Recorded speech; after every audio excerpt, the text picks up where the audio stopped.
やっぱり金本の攻めがファルコンアロー真っ逆さまだ。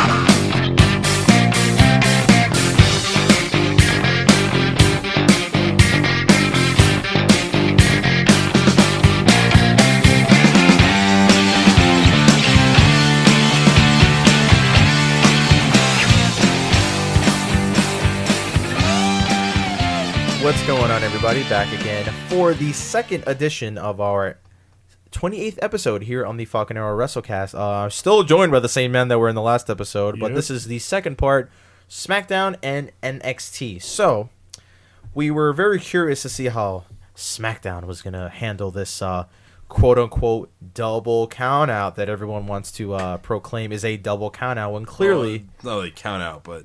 Or, I mean, I'm sorry, the double battle royal. Yeah, the elimination.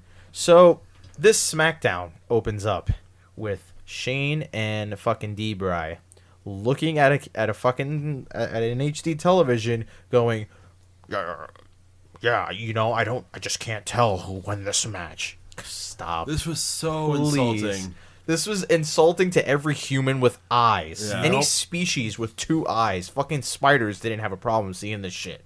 Okay, my issue with this angle is the simple fact that there was no argument at all. There's no reason. Like I saw BRAY go, no, I just can't tell who won this match, dude. Seriously? Yeah.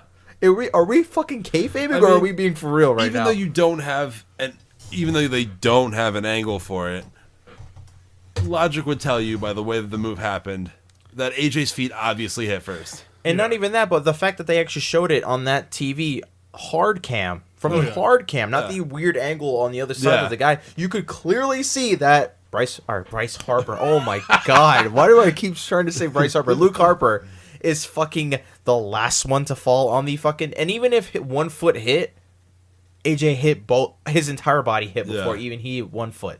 So it really does not matter. This angle makes no fucking sense. Yeah. And there was an argument whether it was intentional to screw AJ, but no, I think they really do believe that this was a double elimination.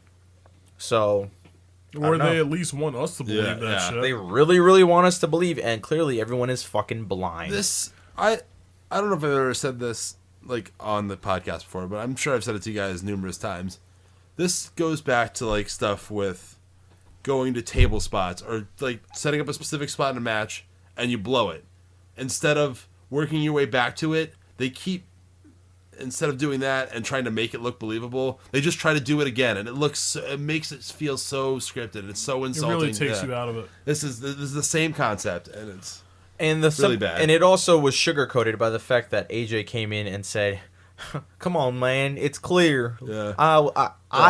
Luke was eliminated first, dude. Stop. Yeah. Okay, if this was not a double elimination, you didn't win this. Yeah. All right. Now, AJ's a heel. Obviously, he's gonna lobby for himself. That's no surprise. But it's insulting our intelligence. Yeah. We are fucking creatures that could see this. You know what's wild? I've heard that this is setting up for a Shane AJ match. Well, that's been rumored for the last month. So, I mean, in that case, would that make Shane the heel in that match? Because obviously they'd be going for a "you screwed AJ" kind of angle. You know what? This was supposed to be the end, because this was midway through the show. This was not even the final match, which it should have been. Yeah. But AJ ends up winning this match. So what are they gonna do about this? He won the match. He's the third man in the triple threat. The apparent triple threat, which I don't know, a week ago wasn't a triple threat, but is now a triple threat. We'll get back to that later on. Yeah. But I don't know, man. I don't really know what happens now. There's got to be more to this. I thought this was Harper all the way. There better be more to this, because there's still a month left of building to do. So I thought this was going to be Harper all the way. Harper was going to win the match. Harper was going to go to WrestleMania. It was going to be the battle of the Wyatts, or lack thereof of Wyatts. Yeah. But yeah, this confused me a lot. This match with Harper and AJ. Yeah, this was a real head scratcher. Yeah. An extreme head scratcher, 1, and 2. just the simple fact that now we don't even know where this is headed. I mean, I thought this was going to be a clear path to Harper winning this, and because he won the Battle Royal. And I thought they were going to go with how they went with the whole front of the rope finish for the first part.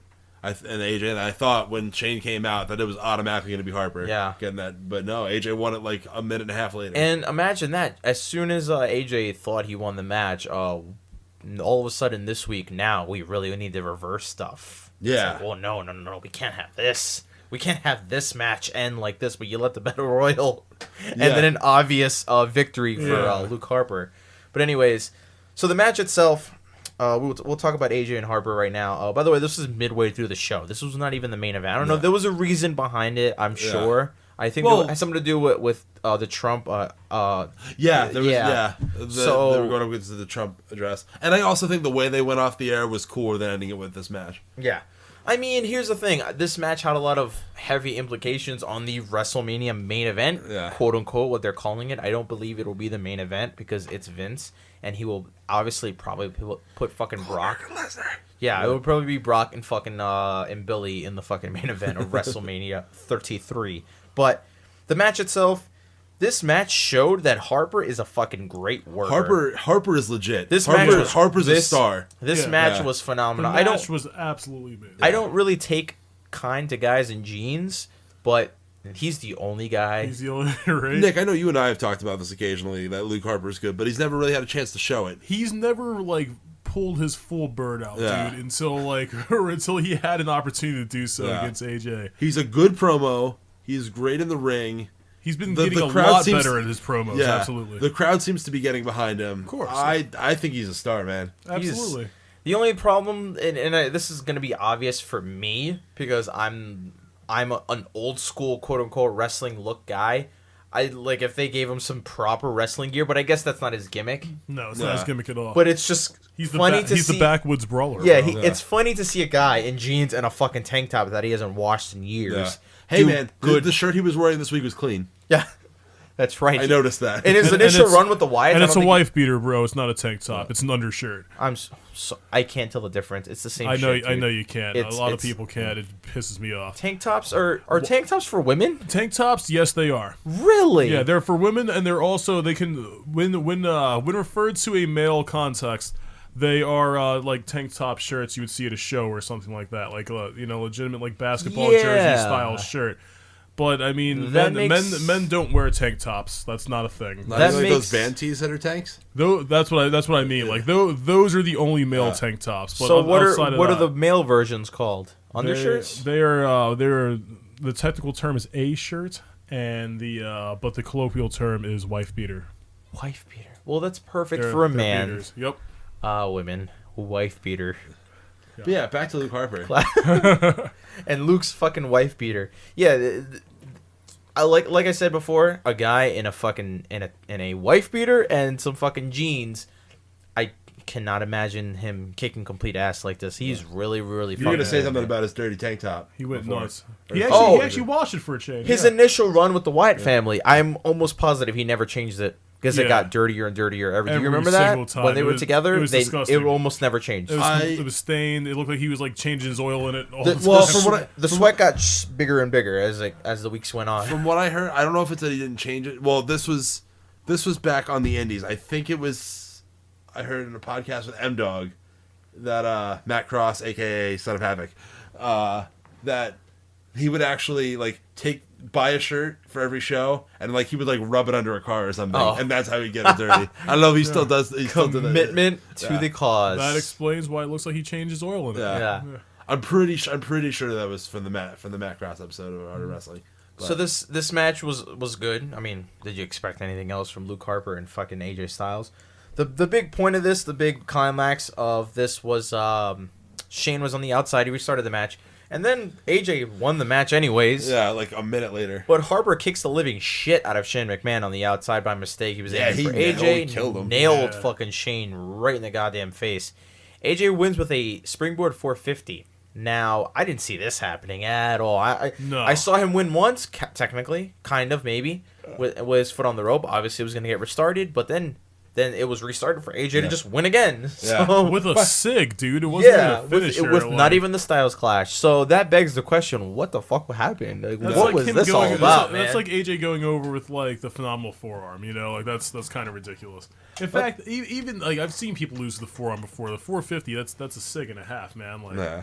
I've never seen anyone lose. that's the blue unless thunder bomb of his moveset. You know? Unless you're PJ Black. Oh, I just totally forgot his fucking WWE name, man. The Darewolf. Oh, PJ fuck. Justin Gabriel. Justin Gabriel. I fucking said PJ Black. Well, I before mean, he's Justin been PJ Gabriel. Black for years. Yeah. Wow. Yeah, he's the only guy that won with 450s, man. But you were gonna say something about this? Oh, I was just gonna comment on the smarts of AJ for when he got the first pinfall to casually knock Luke Harper's leg off the ropes before the referee got up. Well, AJ's a smart man. Yeah, you don't see that a lot. You don't see a lot of guys who are. Oh, this guy's got the awareness of Yeah. Tom Brady, man. I Yeah. mean, there's a lot. He sees a lot of things that not a lot of people see. Nah. So he's a phenomenal talent. But anyways, AJ Styles, Luke Harper ends with this this whole Shane. So now the question is, where is this gonna go with Shane? And because there's supposed to be a Shane McMahon and AJ Styles match at WrestleMania, but AJ won the fucking match to be the third guy, and this was never continued on later on. It's obviously this is gonna happen on the next fucking show on SmackDown, but this was not continued. So this threw me a curveball big time. This was a big fucking curveball. I had no idea this was happening. So where is this gonna go? What are we gonna do with this whole situation? Because I have no idea. if him and Shane is still gonna happen, maybe it's gonna be Harper and Shane. But why would you do that? They literally have a month to build a stipulation or something. They have a month to to correct this. They have a month to fix it. So they literally have 4 shows to do whatever they want. That is the plus on SmackDown side. Fastlane really throws a wrench in all of Raw's plan. Not that they had any to begin with. Well, fuck Raw, dude. Yeah, but SmackDown has so much more time to tell so many different stories and come up with a lot of different conclusions to these stories at WrestleMania. Gonna give SmackDown the benefit of the doubt here, and I think they have a way to back themselves out of this corner. I'm hoping that they will find a way to make this make sense because since the beginning I don't know. See, I have an issue. We will get to that. Yeah, because I know you are. We'll get there. I'm Anxiously, chomping at the bit. Yeah. anxiously want to talk about this arson that Randy Orton committed in a random field. But we will not get there, sir. You will have your day in the sunlight. But now, let's go back to the beginning of this show. This John Cena and Miz segment was so good. Oh my god. Okay? I never thought I would sit here in my lifetime and see a promo between The Miz and John Cena and say this Pop dog was phenomenal. It almost seems like SmackDown almost told these guys, hey, can you guys just be yourself for a change instead of reading a script? They're two of the best promos in the show. The Miz is easily one of the better promos on SmackDown, if not the best promo on SmackDown at the moment. Now, there were issues with this promo. A lot of people had some problems. I don't know if you heard about this, Tyson, but there was a lot of people had issues with the fact that John claimed that The Miz, when he said, oh, well, you know, if I had it my way, I would be wrestling The Undertaker, not you. What So about people saw it as a downplaying of The Miz. They saw it as what's the word I'm looking for? They're undermining him, and they're like, well, I could be doing this really cool thing, but now I have to wrestle you at WrestleMania. I mean, but it's true. It's true, but here's the thing: some people, from a wrestling aspect, did not like it. But for me, I thought it devalues the whole thing. Like, why bother watching the whole? Yeah, but I also but I mean that assumes that it wasn't devalued for you from the jump. I mean, you look at Cena versus The Miz, and it's like, in what era in The Miz's entire career, in what era would he be a good match for Cena? Never. Didn't they think at WrestleMania 27 that would be a good match? So that was the match. it was WrestleMania 27. So who cares? Like, in what world is that going to offend anybody? Like, oh, they're downplaying The Miz. Get the fuck out of here. Two ways I see this. Okay, yeah, I maybe some guys see it as not good wrestling logic, but here's the thing about SmackDown is that I feel like these guys just don't have scripts. They just talk about what they want to, man. and they pretty much bring it to reality, which is a good part about SmackDown. That's what makes all of John Cena's promos as of late so great, because it's like they give him the mic and they're basically like, you can go ahead and just shoot on this guy. Yeah, just talk about whatever you want to talk about. And that's why it's so good. Okay, so Cena goes, okay, Miz starts it off. Right, and he's like, yeah, you know, like you were gone for, you went to Hollywood and you were gone for like 3 months and you're gone for 6 months and now we can't see you, John, which was awesome. You know, this is basically the same formula that John's been applying for the last year and a half. All right, he lets his opponent just kind of rant at him for a while, and then he's like, okay, now it's my turn, and then and then he literally just shoots on him and just buries him, speaks the truth and just lets him have it. Which is what happened here, you know. Cena's like, you know, your name's Mike, you're from the real world, you tried to steal the Rock's gimmick, you stole Nate's finisher, you stole Daniel Bryan's moveset, you're a fag, and blah blah blah blah blah. You know, like he basically just completely shuts him down, and he's like, you're saying the same stuff that AJ Styles was saying, which is the same stuff that Kevin Owens was saying, which is the same stuff that anybody's ever said. Been saying since 2015, like, you're Super Cena, you're this, you're that, you bury guys. The only reason you're here is because blah blah blah. You're a part timer, blah blah blah. You said this about The Rock, and now you're that guy. Yeah. And then Cena's like, yeah, I know.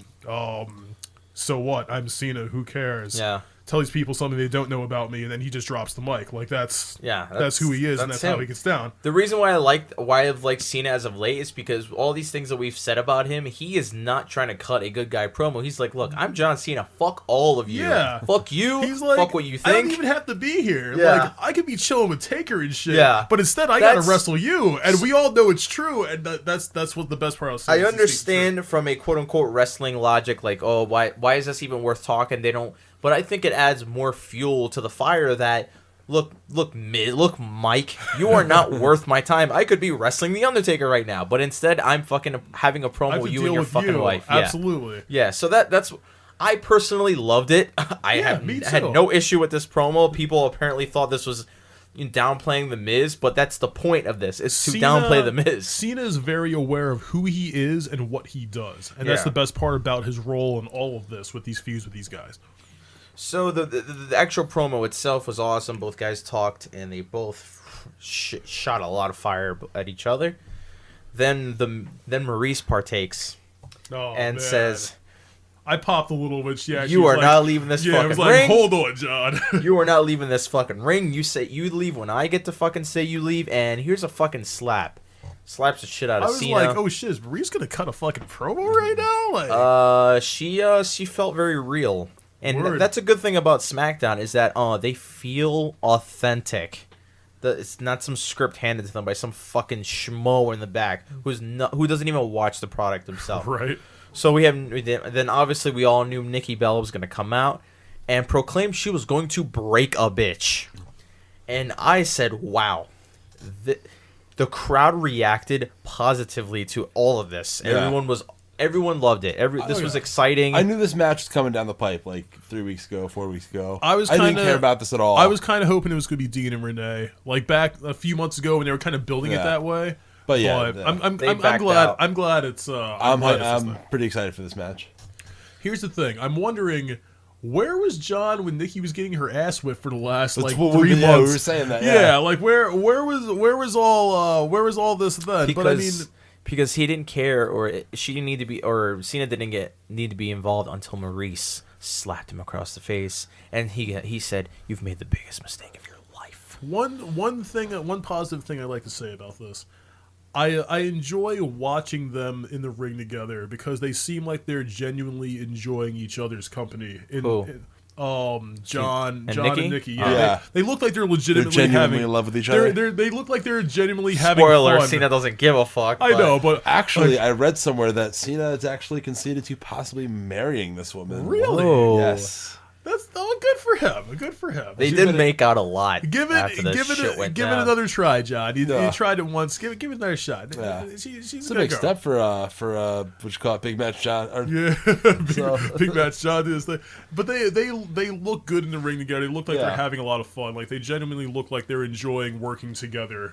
They never worked together until this working until together. this segment. Yeah, that's what I'm saying. It looks like they're genuinely enjoying working together for the first time. No, I think you've got this wrong, Nick. I think that Nikki's been really wanting this fucking segment to happen, and John's been putting it off for a long time. It's been a long time coming. Because he's not about to have that shit. And then they looked pretty happy in the ring together, so that was pretty cool. I wouldn't doubt that when they got to the back, John goes, "Look, you kissed me way too fucking much. This was way too affectionate. Let's have a sit-down meeting about this." The renegotiate the contract. So, after this awesome fucking segment, to start off SmackDown, which was a very good way to start SmackDown. This is how you grip your audience. Yep. You give them a good fucking segment. And how many times has John Cena started SmackDown and pretty much delivered on every fucking time he started SmackDown? Yeah. Aside from the generic authority figure comes out and talks about how you're at Raw. Now, Becky Lynch versus Mickie James, 2 out of 3 falls. I didn't even know this was happening. Random stip, Random stip out of nowhere. And without talking about the match itself, Mickie won the first fall. Becky wins the second fall. Mickie wins the third. Becky wins the third fall. Well, she tapped her out. Yeah, still the fall via Alexa Bliss. Now the whole thing that happened at the end here, Alexa Bliss comes out, tries to distract the ref so that way Mickie can get the upper hand, but instead Mickie knocks her off the apron, gets rolled up, reverses that, which leads to her pinning fucking Becky, and Becky gets her into the disarmer, wins the match. So now, where do we go here from Mickie James and Alexa Bliss? What's going to happen here? Is there going to be a dissension already between Mickie James and Alexa Bliss? I don't think it's really going to matter because that whole thing with Natty that happened afterwards. Oh, yeah, you're right, yeah. Where Alexa cut a fantastic promo, yes. Another Oscar reference. Yeah. But, and here comes Natty out of nowhere, and she gave her the Natty version of the Dana Brooke head pat, which is like the nose tap, I guess. Yeah. Which was offensive, by the way. What the fuck are you doing? Her snoot. Yeah. Gave her a nice little boop. Little boop But in the nose. does anyone want to talk about how this match was killed by the commercial breaks?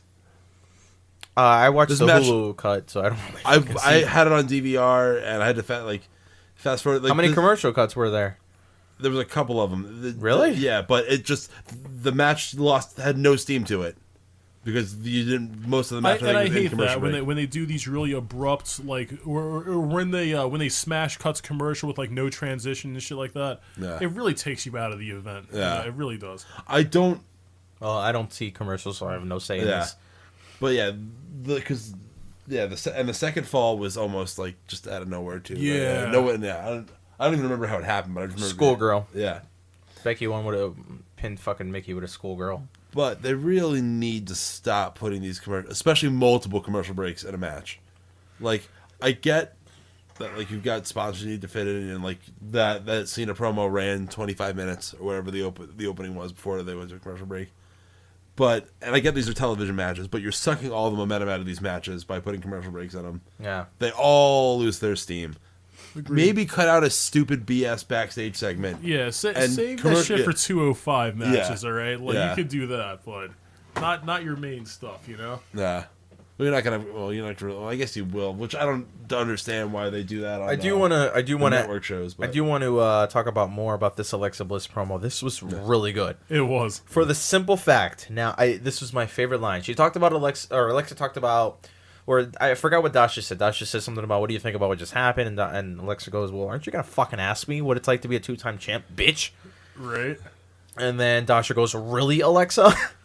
Which was awesome. This was really good. Dasha did not come off as scripted. She was like, "Really, Alexa? Okay. How is it like to be a 2-time champ?" And then Alexa goes into happy mode and starts going, "Well, feels great." Best line out of this whole thing, and I laughed so fucking hard when she says, "I would like to thank Naomi for having terrible knees and awful coordination."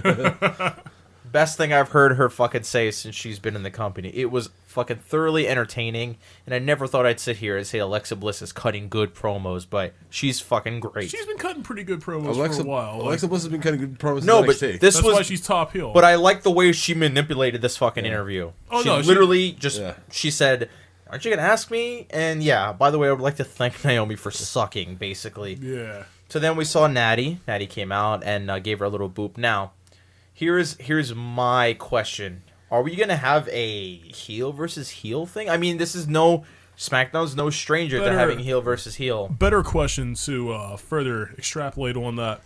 Who would be the heel in that contest? Good question. Because so Alexa's top heel. It could be a reason that Natty's the bigger heel because she's been a heel longer, but she's kind of irrelevant right now. And she's taking the role of the heel by coming up, kind of interrupting her, and then booping her nose. So, is Natty the heel in this, or like is this the like? They're both. They're both heels. Are they really setting? Nowhere to talk about are they setting the table for an Alexa face turn?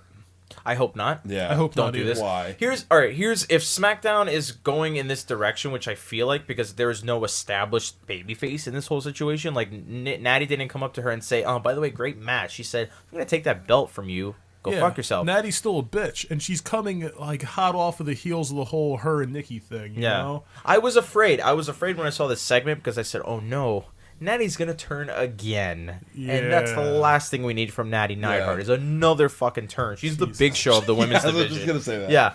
So I saw this and I said, "Well, this would be a heel versus heel thing." But here's my thing about SmackDown. I don't think they really care. I don't think there's no problem with that because let's be honest.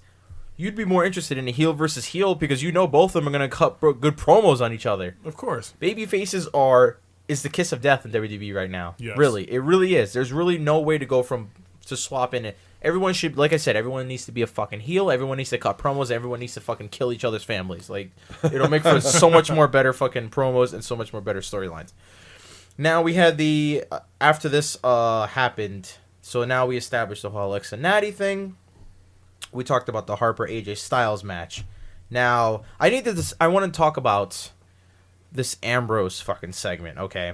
Now, the only problem I had with this, I do want to see Dean Ambrose versus Baron Corbin. I am actually pretty stoked about this. Both men pretty much work the same style. I mean, Baron Corbin's a whole lot better than fucking Dean Ambrose. Yeah.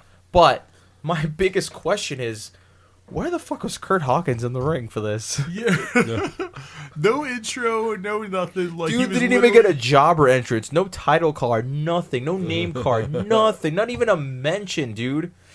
Ambrose walked out, DDT this fucking guy, and told him to kick rocks. I didn't even know he was there until he rolled out of the ring. Apparently, from my sources, there was a match between both of these guys. Oh. Ambrose DDTs the fucking dude, tells him to kick rocks, and cuts a promo on the Baron Corbin. What was the purpose of this? Oh, man. Why do we employ Kurt Hawkins? To do stuff like that? Why did he come back? Because he's a good hand. Yeah, exactly. My ass, he didn't do shit in this match. He jobbed like a champ. He sold the DDT into the match, didn't even start. Well, he was supposed to have a legit gimmick, and then it sucked, and that's not what Of course it sucked. It's like 15 years old. The whole like Chuck Norris thing. Yeah. Come on, man. I was in high school when that was a thing. Listen, Brian, we love you. Go back to high spots. Don't do this anymore. Yeah. Do your fucking promos or your interviews with guys who were in WWE. Talk about being in WWE rather than being in WWE, okay? So Go back to training, guys. Yeah, and please. Come to PWG. Yeah. Brian, we like you, dude. Please don't do this. Don't be Kurt Hawkins. Kurt Hawkins is dead. It's over. Done. It's over, man. It's done, and it died tonight because I'm sitting there on my fucking chair watching this. Dean Ambrose shows up, and I go, he's gonna cut a promo, and I go, who's in the fucking? Is that Kurt Hawkins? What the fuck is this? DDT's the guy, and I go, and at the end of the entire promo with Corbin, I went, what happened to Kurt Hawkins? And the best part is they never even announced the match. No, they never said. This was not even promoted. This was literally a way just to get Ambrose to fucking cut a promo on Baron Corbin. Now let's move on to that. Corbin phones it in from the back, from the weird alleyway that he always likes to talk from. So there's a back and forth between both men. They both threaten each other. Nothing out of the ordinary. By the way, dude, Corbin's promo sucked, man. Like it was god awful. He at one point he actually put a little bass in his voice, showed some emotion, was like, "Oh, you took everything from me." It's like, really, man? Like, come on, like right. chill out. His promos need work. I didn't think it was awful, but I do understand what you're saying. There was a couple of points where he just said things like, "You've taken everything from me," which is And he What did he take from him? He like legitimately yelled and like kind of like did the like flex shoulder thing like he's in a rap video. And like, he relax.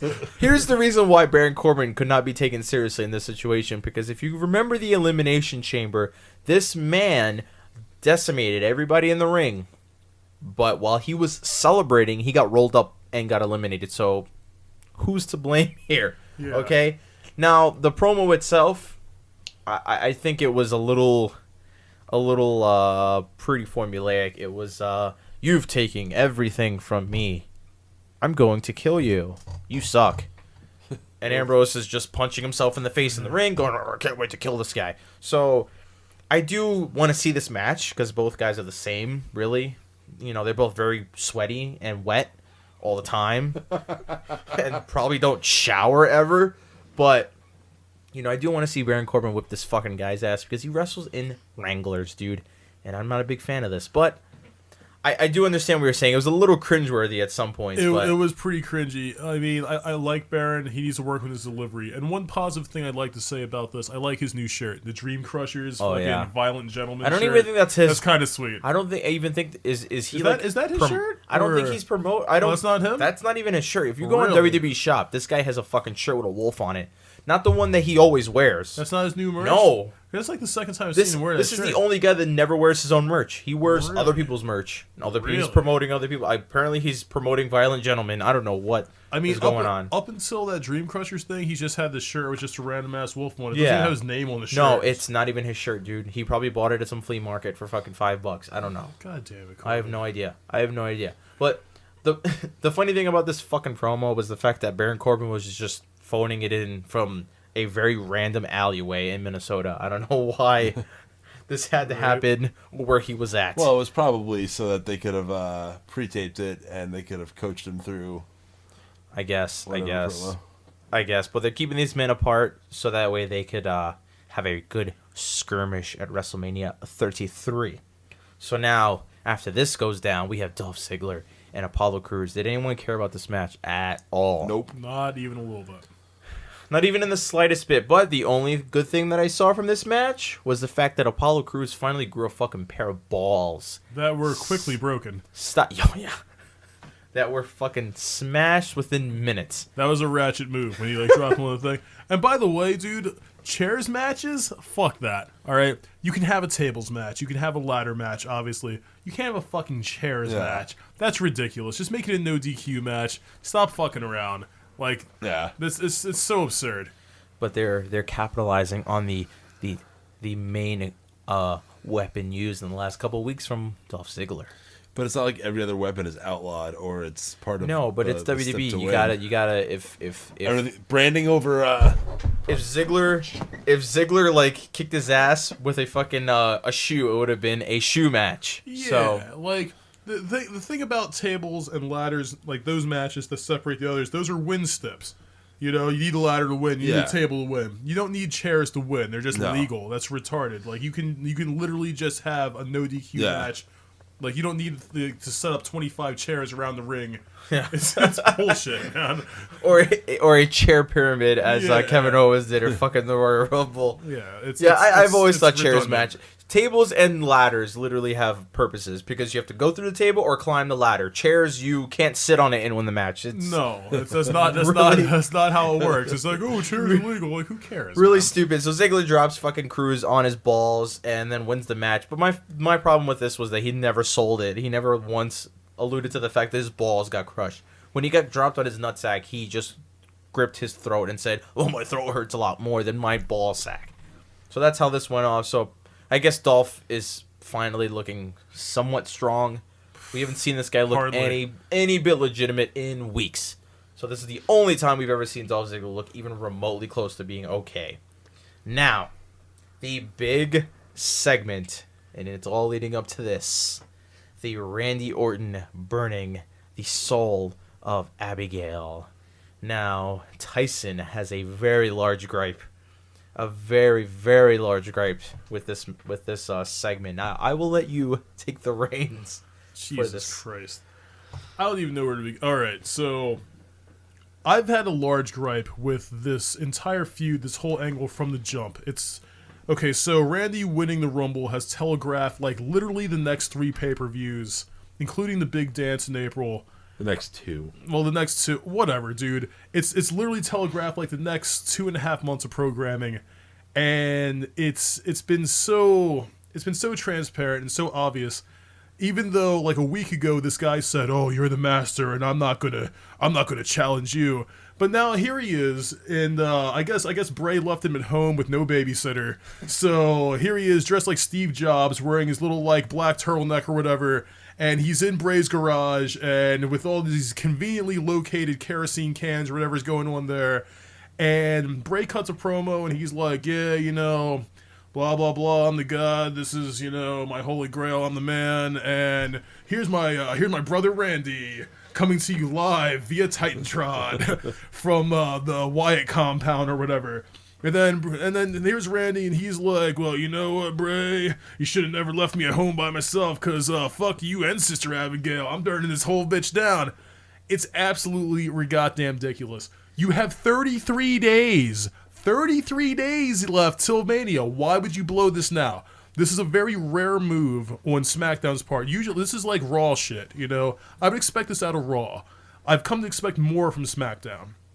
So, when I see them taking one of the best things they have going and blowing it early, that's a maneuver that I would expect to see the day beforehand. That's ridiculous. You've literally taken you've gone to such lengths to build this thing. You've been building this since the summer. You've literally been building this. Well, no. This started what? Like, I think it was Halloween actually. Right? It was the SmackDown after TLC, I believe, that Randy made his turn or whatever. So you've been building this thing for months now. You've been building this for like 4 months just to blow the whole thing more than a month away from the actual it's only event. 4 shows, 5 shows. Like more than a month away from. That's still more than a month away from the event But still, you where have the to have blow off your event. You still have your promos and stuff. This is the promos. This whole. But you're not going to go since the Royal Rumble. This has been the build. Like you're in the process. You're not going to go from burning Sister Abigail right to the match. There's going to be stuff in between. You might have like a week or so of stuff in between. Like a week ago, this guy said, "I'm not going to go against you, BRAY." And now all of a sudden he's going against BRAY. All of a sudden Randy's off the chain. For what? For why? What's his motivation? Why? What's the catalyst of that? Why would he randomly turn on his quote unquote master? Like literally a week after, he was like, "No, I'm not gonna do that, man." And they set up a fucking match to determine who was like. They had a battle royal and everything. Like they none of this makes any sense. It doesn't make, even if you're a casual watching this and you think that this shit is like lit as fuck, fam, there's no way that you're actually sitting here going, "Oh, well, you know, this, you know, I guess Randy was funnin' all along." Like that's supposed to be the ideal, that, you know, this is the whole deep cover angle for Randy. Why would you waste so much build? Why would you waste so many large pay-per-views? Why would you waste so much time having Randy join this thing just to blow it off on a random SmackDown more than a month out? Make that make sense for me. Well, it's not blown off. All right. It's not the blow off, but why would you expose it so early? Like what are you going to do for the next month? My issue with this segment, okay, and this whole storyline, the way it went down, was what he's saying is the fact that you've wasted all this time. Now we knew it was we knew it was coming. There's no fucking doubt about it. He wasted the best Rumble ever on this. Yeah, we set this up. We knew. Well, remember the Rumble, and we knew this was gonna happen. Okay, but it was a matter of how. Now my problem is the week before this happened. What happened? There was the Battle Royal, so there was no BRAY or Randy. Right? They didn't show up. They showed up on the Titantron saying "run" or whatever the fuck it is that they said. Yeah, the same thing they always say. The week before that, Randy said, "Dude, you've got my undying fucking allegiance. Yeah, don't worry about it, bro. I got this." So I guess in that moment, Bray Wyatt said, "You've got the keys to the fucking old shed now, dude. The keys to the kingdom, quote unquote," which is basically the dead body of Abigail and a chair. That's the chair that won't stop rocking. A chair that won't stop rocking. It's possessed. Now, I agree with the fact that maybe Randy should have, I don't know, hung out at the compound or did circles or do whatever the fuck they do there and enjoyed it, or like to take it in and show him that he's enjoying his time at the compound. Now, 2 weeks removed from the fact that he quote-unquote got the keys to the kingdom, he couldn't wait. He could not wait to burn the fucker down. Apparently not. No. So we have about 4 weeks till WrestleMania. Now, I agree with the fact that it had to happen, but also it might have been a little too fucking early because we just saw Randy Orton get approved. His application for going to that compound got approved the other week. This is Bayley's first title match, and Kevin and Jericho all over again. This is just spoiling it way too early. Letting the cat out of the bag way too fucking early. WWE has an issue. It was way too early. They maybe could have built it up a little better, but it was going to happen on a SmackDown. It had to happen on SmackDown, obviously. Yeah, but a SmackDown maybe 2 weeks away from Mania. You don't do that shit this far out, not this close to Randy pledging his undying allegiance to this man. And how about making your champion look strong? This is the weakest Bray's ever looked. Bray has no Sister Abigail. He has no, let's call it the chapel, wherever the fuck that was. His demonic powers. He has none of that. He has nobody in his corner. This is the first time we've seen Bray by himself. He has no Randy. He has no Luke. He has nothing. Yeah. Okay? Like, all he has is the belt. No Rowan. There's nothing. Unless Rowan comes back, and even then, like, come on, man. They've already done that. Rowan is healthy. They've already done it. They've done the Rowan comeback thing, and Rowan's not stronger than Luke or Randy, so it doesn't matter. Like, this is just making Bray look like shit. It's very predictable. It's very dumb. It's way too early, and the whole thing, like, they've literally just it was already bad. Even if they had stuck to the script and let this go down like 2 or 3 weeks from now and done it then, it still would have been boring and predictable and transparent and telegraphed from way back at the Rumble. But now you've actually, like, ruined that. So you have nothing. So now you have to, like, build this and you still have the whole, like, AJ Luke thing to sort out to, like, make this whole snafu, like, make sense in that regard. So, like, right now, this is complete bullshit. Like, it just looks bad no matter which way you look at it. The way that this ending rubbed me was the way it rubbed me the way of, now what is going to happen? There's no definitive plot here. There's no, and not in a, I don't know what's happening. I'm very intrigued now what's going to happen. That, but also, who is going to be in the main event? We don't even know yet, because now, last week, 2 weeks ago, Randy said, I will not challenge you at WrestleMania. Do not worry about this, brother. And then 2 weeks later, he's going, I will take you down at WrestleMania, brother. But, by the way, you just had a battle royal for the number one contender. Just make it a fatal 4-way. Just get AJ and Luke. And how about this? An Andre the Giant Man Memorial Battle Royal for the WWE Championship. You might as well at this point. Finally, one guy could win the trophy and make it fucking mean something, I guess. But I told myself I'm gonna let this play out, but I felt like that's how I feel too. This played out too early, way too early. And in the timeline of Randy Orton getting the keys to the kingdom, he could not wait. He could not go undercover just a little longer to make us feel like maybe if they established the main event in WrestleMania and went, here's your main event, and then Randy goes, haha, nope. Yeah. Not so fast. Wait another couple weeks and then announce him as a last-minute addition to the thing after he makes his turn. Don't do it right here, right now, and then you have to explain that shit for the next 4 weeks. How are they not going to confront each other for the next 4 weeks? They work at the same company. They're on the same show. Is Randy just going to stay on the Titantron and Bray? Like, what are they going to do? Randy is not going to fuck each other up in the next? He is going to continue to grow his crops and wear a flannel and grow a beard and chop some wood. I don't know. No idea. Bray has nothing. All he has left is the fucking lantern. That's it. His whole gimmick has been lit on fire, apparently, by the Viper.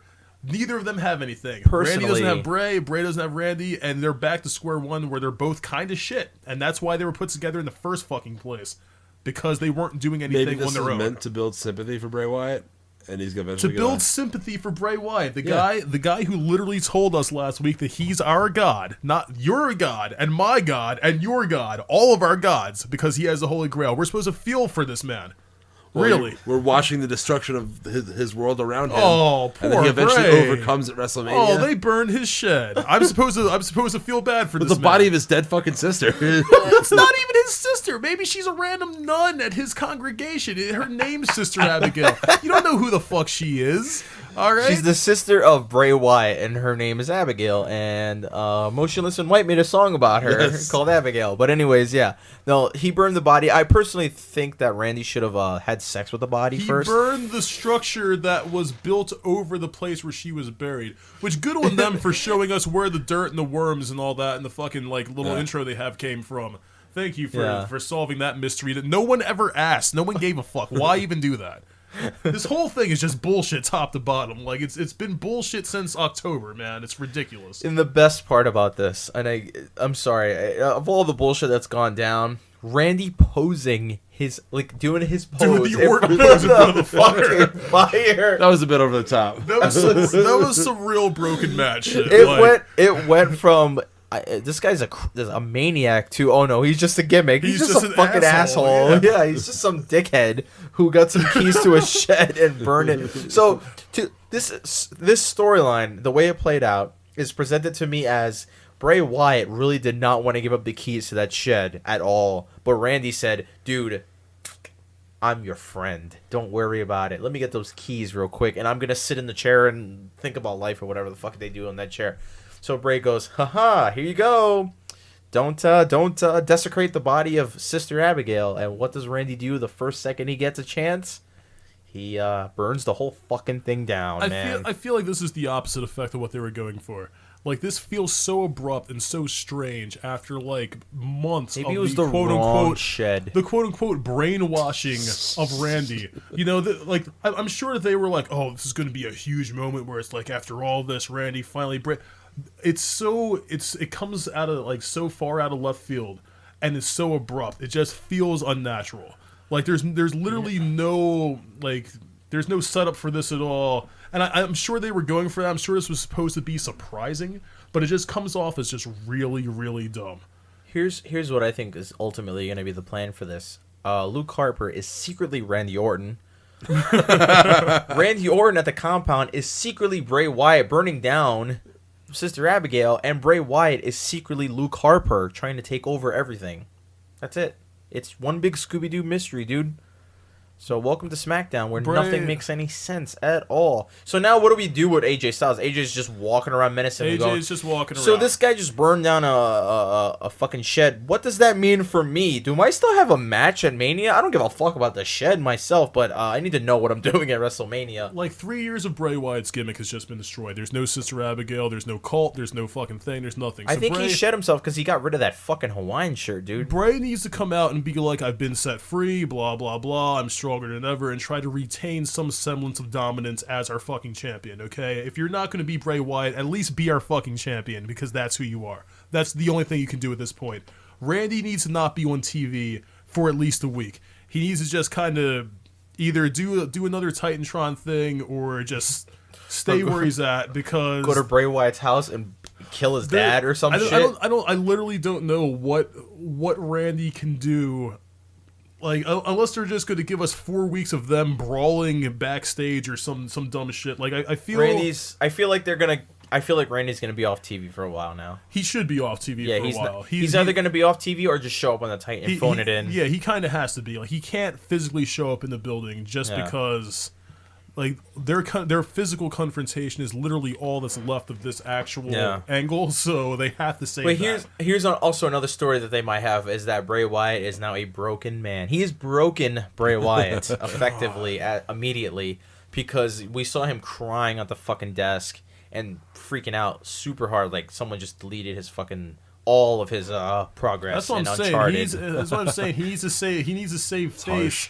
And say he's been set free and play this off where he's not broken, because other than that, he's broken. He's gonna look super weak. He's gonna look super weak going into this thing, and God. I feel like I'm not gonna say it's beyond the point of no return, but this wasn't a great angle to begin with. It was very predictable, and now they've literally kicked the legs out from under their own thing. So. I can understand it. My question is, like I said before, where does AJ fit? What is gonna happen? I feel like we have this segment between Randy and Bray, and Randy's like, "Hey, I'm coming for the belt," and then it's like AJ's like, "Hey, I kind of want a battle royal and just want a match for this main event." Randy won the Royal Rumble, so now by default he has power over me. What's They somehow AJ needs to be like, you know what? I'm like more mad at Shane for all of this than I want the title. So do you really want to see Shane McMahon versus AJ I Styles really at don't. fucking Not WrestleMania? at I all. would rather Not at see all. AJ wrestle a broom. not at all. Dude. But I'm just saying, in order to make this make sense, because that's how fucked up this angle has fucked up SmackDown. You need to do shit like that to make this make sense. You need to take AJ out of the equation. All right, this needs to be a strictly Wyatt deal, and by that I mean like a little triple threat with Luke, Randy, and Bray. AJ doesn't need to be in it at all. AJ needs to do something with Shane because that's kind of the direction they're going. Well, there's also rumors that Nakamura and AJ might have something going on at WrestleMania too. So, well, you got a month, so I mean, if you're gonna call him up now. But I mean, they're still doing stuff for him on NXT, so I don't think that's going to happen. Well, Ono and Rude are going to be going at it soon, so I mean, I don't know. There's still hope. Hopefully, they fix this rather quickly because I don't understand. They have to because they don't have much of a timeline here. So. That was SmackDown. It was very confusing, and a lot of people are pretty angry at this table at the moment. Hell yeah. Well, Anthony doesn't really give a shit. Anthony's fine. He thought it was all right. I'm in the middle. Anthony loves it, and Nick absolutely despises it. Yeah, you just heard what I said. So yeah, so that's that, and we will see where this heads. I will continue to give SmackDown more chances because I do believe in SmackDown. It's the only fucking product worth watching anymore these days. So now NXT. So basically the big draw of this show was the women's match and the tag match. Mostly the tag match. We all knew what was going to happen with the women's match. It's no fucking surprise here. Show starts off with Sean Maluta and Patrick Clark. The only reason I'm mentioning this match, Patrick Clark won, by the way. Why wouldn't he? I forgot all about Sean Maluta before I saw him in all right. I was going to talk about Maluta because when you watch this match, if you go back and watch this match, or if you haven't watched it yet, pay attention to Maluta. This guy coming to the ring, getting in the ring, walking to the ring, looks like he is not having fun. He looks like he is miserable on NXT right now. He came out and just said, "That's my name. I'm on the Titantron. I'm gonna lose to this guy, guys." Like, he physically does not look impressed at all about anything. Since the fucking Cruiserweight Classic, and I don't know what it is about Maluta. He's not a terrible in-ring talent at all. Probably because he's not being pushed in the least. no. He doesn't really need to be pushed. He's a Samoan guy with a fucking very boring rap song to come out to, man. He's somehow related to The Rock. He might be related to The Rock or the Usos. Who gives a fuck, Well, the man? Wild Samoans, you know. Well, he said that he's part of the Samoan dynasty. So, Oh, boy. Fuck off, I guys. think he's like the Stop. nephew of the Wild Samoans. If you employ anybody else with Samoan fucking blood, give me a fucking break. What is any of these guys doing? What is Tamina doing? Nothing. wasn't she hurt? What? I think she hurt? I think she's in. She's hurt? Really? Yeah. Oh, God. I wouldn't know. I haven't seen her in fucking 5 years, man. Jesus Christ. The Dynasty's not looking so good right now. It's pretty much The Rock. Yeah. Okay, that's pretty much all they have as far as the Dynasty goes. Patrick Clark wins with a famouser, by the way, if you didn't catch that. Yeah, I saw that shit. We saw a segment with Sanity in the same field that Randy Orton was in. Yeah. Burning some shit, what do you know? Hovering around a fucking barrel that was on fire, talking about... And they let Nikki Cross talk, which was... It's always a bad idea. Don't let her talk. She wasn't terrible. She didn't was, say much. she didn't say much. Her voice is grating to the ear. That's all. I like Nikki Cross. Don't get me wrong. I'm Her a fan. Scottish accent fits Right. with the heel character. For a guy who's just finished catching up with Game of Thrones, I do not mind the Scottish accent. That's fine. It's quite inviting. Well, for the rest of us, I mean, it's still very grating to hear. And it's not even just Hey man, the I watch Scottish ASMR accent. from Scottish. It's not just the people, Scottish so. accent. It's her Scottish accent. Like All her, she said was, yeah, we're going to do that. And that was pretty much it, man. Dude, I'm sorry. Her voice sounds like a chalkboard being scratched by smaller chalkboards. It's god awful. Yeah, it's terrible, man. Just keep the mic away from that broad, dude. A chalkboard being scratched by a fucking other chalkboard. I've never heard that in my life. It's not that bad, dude. You are really playing this bitch down really hard. She barely has anything to say to begin with. Yeah. She does a whole lot of biting and a whole lot of There's wrestling. a reason for that. But go on. So we have the match, the long-awaited match between Asuka and Peyton Royce. Fuck. If there's anyone that really thought Peyton had a chance in this match, you will need to get your fucking head examined. Especially on television. No. Without getting into the match itself, there was a whole lot of using of the ass by Asuka. Yep. We saw a couple of... Peyton Royce got the upper hand, put her shoulder, dragged her or fucking pulled her into the turnbuckle. So there was something for Peyton Royce to focus on. She focused on it once, and that was it. She put her in some fucking arm lock, and that was the last we saw of her paying attention to that shoulder. Peyton Royce, Asuka was awesome. She won the match, obviously. There was no surprise there. But I do want to speak about Peyton Royce and the fact that she looks very awkward in the ring. Yeah. Extremely awkward. Into the fact that every bump she took, every time she tried to execute a maneuver, anytime Asuka tried to roll her up or do anything, it looked she doesn't look natural in the ring. She doesn't look like she's in a match. She just looks like she's falling half the time. Yeah. She looks very awkward, and I really want to do it because I know the women's division is in a dire state right now. So it's like you kind of have to take what you're given, work with what you got, work with what you got, and appreciate the product for what it is, and probably what Triple H is working with right now. But Jesus Christ, man, Peyton Royce. I don't like Billie Kay, but fuck, I would rather prefer a broom right now over fucking Peyton Royce. And it goes back to the simple fact that Peyton Royce shouldn't have been in this match because Billie Kay got the pin in the fucking tag match. And Billie Kay is the better wrestler. I would have rather have seen Billie Kay wrestle in this fucking match. Peyton Royce is fucking bad. I mean, she's alright. She's okay, I guess. She's learning, but fuck, man. Against Asuka, we could clearly see who's more talented. And it's a good thing that Asuka turned chicken shit into a decent bowl of chicken salad.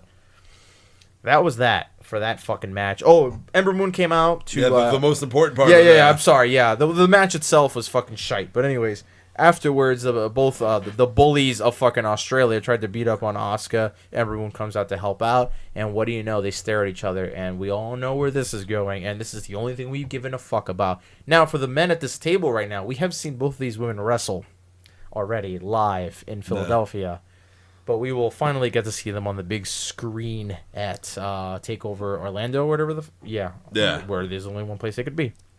Now, the big fucking thing about this show was DIY versus the Authors of Pain. For the most part, Ciampa got his fucking ass kicked half the time. Ciampa tried to make a comeback. Then we saw Gargano get tagged in. Tries to make a little comeback here and there. But at the end of it all, didn't really matter because it ended in a DQ. The only thing I could took away from this fucking match was that Ciampa slapped Razor very hard a couple of times in the fucking face. Then the Revival interfered in the match, so it went DQ. So what's the point of talking about the match itself? But we saw Razor. Oh no, Akam got fucking shatter machined, which was fucking great. Yeah. Looked really good, and now the dynamic of the tag division is now, I guess the Revival are in the middle. They're not heel, they're not face, they're just dudes who beat up everybody. They don't really give a fuck anymore. They don't care. So now we're probably headed for a triple. Oh, we're definitely headed for a triple threat. Yeah, triple threat tag team match. The Revival needs to get that call up already. Like I know there's not a whole lot of depth at the tag team division in NXT, but God. It'll probably be after WrestleMania. Yeah. It'll be after WrestleMania, and I fear for the fact it might be longer because of TM61 not being back for quite a while. They're going to hold the spot until they get back. Yeah, I feel like Revival got delayed because of the injury to those guys because they were supposed to be the next big thing. But anyways, that was NXT, and it goes off with the tag match.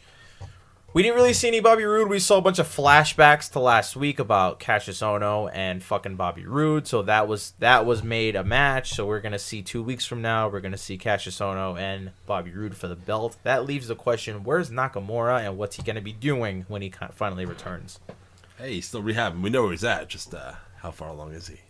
Yeah. Funny enough, we saw him in Philly. He looked pretty good. Yeah, he did look pretty good, yeah. Didn't look like he hurt. Didn't look like anything hurt. Maybe he tweaked something. Maybe set him back. Yeah. Maybe he did the MCL sprain, or maybe even smaller than MCL. Maybe a PCL or whatever the fuck CLs they got on there. Yeah. But any thoughts on this fucking NXT? Any thoughts on the women's match? Because I thought it was Billie Kay should have been in that match, and there should have been more big boots from her. Yeah. Big boots. She's the only girl that does big boots. It's awesome.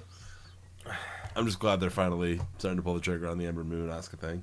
It only took them. Yeah. I mean, they were trying to save it for something big. They had nothing else. I am glad they built it slow. You know, they could have burned this one a bunch of different bunch of different pay-per-views and stuff. I'm glad they're saving it for a Mania weekend, and they're actually gonna treat it as it should. You know, Peyton and Billy Kay were pretty much just filler. Yeah. It was a means to an end. Stopgap, yeah. So what are they? What they do at fucking Takeover is beyond me. They're probably gonna fight each other in a Australian 2 out of 3 falls match. I don't even know what they could possibly do. I'm down for that. Yeah. That was NXT and that was SmackDown. So we will be back next week. Oh no, sadly we have Fastlane to look forward to on Sunday. We will be back with Fastlane. I don't know if Tyson will be joining us for that. That's up to him. Yeah, I'll be here. Okay, so we will be back for Fastlane, sadly, and we will cry the entire time until that. That was our review of SmackDown and NXT, and the top guys are out. Click me.